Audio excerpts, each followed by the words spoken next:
rikoshistoriasta. Niin sähän on tullut vankilassa. On ollut ja Puolitoista vuotta olit linnassa.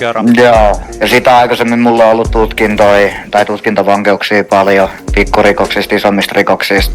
Ollaan liikuteltu milloin mitäkin rajoja yli ja tehty vähän kaikkea kivaa. Mikä tää sun viimeisin, tää 1,5 vuoden, niin mistä tää johtuu? No siis siinä oli tilanne, yksi mimmi soittaa mun friendille. Sitten mun friendi vaan huikkaa, että tuu kuuntelee mitä tää muija se niinku kertoo tässä. Ja mä menen kuuntelee, siis tää on siis se koko story, mä en oo aikaisemmin tästä itse asiassa kertonut tarkemmin. No, tää mimmi soittaa tästä baarista, että joo, että se jätkä on just hakannut se, että tulkaa tänne, me mennään sit, lähdetään sit sinne baarille päin. Sit onhan meillä tietenkin, tiiäksä, vähän kalustoa messissä, että vittu jos tulee tilanne, että täytyy käyttää, niin käytetään. Otetaan siis shotteja, se jätkä tulee siihen baariin, niinku yhtäkkiä, tosi niinku aggressiivisen ja vittuuntuneen olosen.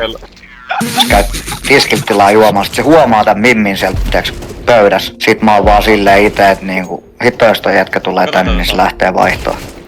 No, mun friendi nousee eka seisoo, kysyy, että no, mitä vittua se meidän pöytään niinku yritetään käydä.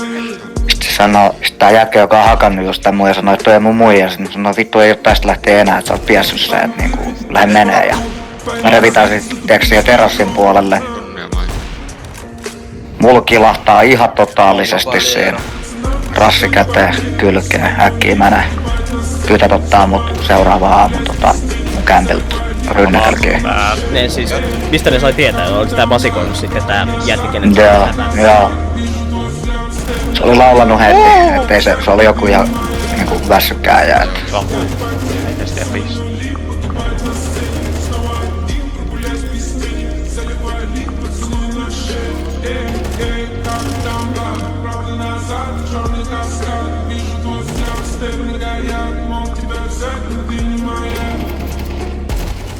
Käsintävällä hollantilaisella. Henkä tappaa Kitchenin välissä. Ja tappaa auto seuraavana.